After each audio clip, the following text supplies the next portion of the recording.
এবারের জাতিসংঘ সফর ছিল বাংলাদেশের জন্য অত্যন্ত গুরুত্বপূর্ণ।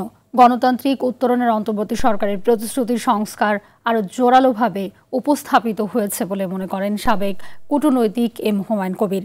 কয়েকটি দলের নেতৃবৃন্দকে সাথে নিয়ে সফর ছিল ইতিবাচক রাজনীতির ইঙ্গিত এবং ব্যবসায়ীদের আশ্বাসের জায়গা বলেও মনে করেন তিনি। আর জানাচ্ছেন জাহিদ রহমান। যুক্তরাষ্ট্রের 9 দিনের সফরে জাতিসংঘের 80তম সাধারণ পরিষদে যোগ দেন প্রধান উপদেষ্টা ডক্টর মোহাম্মদ ইউনূস। বিশ্বের 11টি দেশের প্রেসিডেন্ট ও প্রধানমন্ত্রী এবং বিভিন্ন প্রতিষ্ঠানের প্রধানরা সাক্ষাৎ করেন প্রধান উপদেষ্টার সাথে।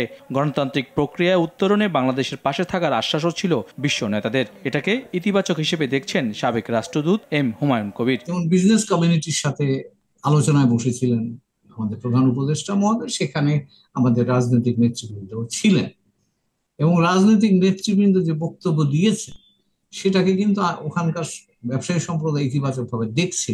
তার কারণ তারা একটা ইঙ্গিত পাচ্ছে যে ভবিষ্যতে রাজনৈতিক সরকারও এই ব্যবসা বান্ধব পরিবেশ বজায় রাখবে।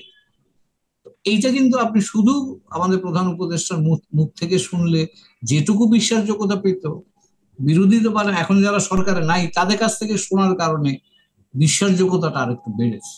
রাজনৈতিক নেতৃবৃন্দকে এক ফ্রেমে নিয়ে আসার দেশের আগামী নির্বাচিত সরকার সম্পর্কে ধারণা ছিল এই সফরে বলেও মনে করেন তিনি।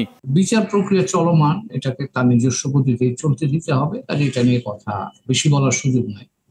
সংস্কার নিয়ে তিনি বলেছেন এবং বাংলাদেশের মানুষের প্রত্যাশাও তাই যে সংস্কারটা হোক এবং তার প্রতি আন্তর্জাতিক সম্প্রদায়ের একটা বড় সমর্থন আমাদের দরকার। কারণ এই সংস্কারগুলো খালি আমাদের অভ্যন্তরীণ না, এর সাথে আন্তর্জাতিক সম্প্রদায় বা আমাদের সাথে যারা উন্নয়ন অংশীদার তারা সকলেই জড়িত।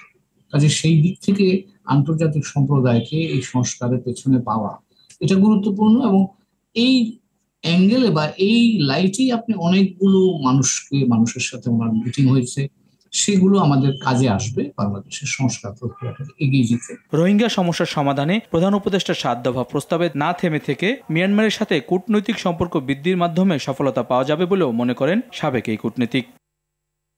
জাহিদ রহমান, RTV, ঢাকা।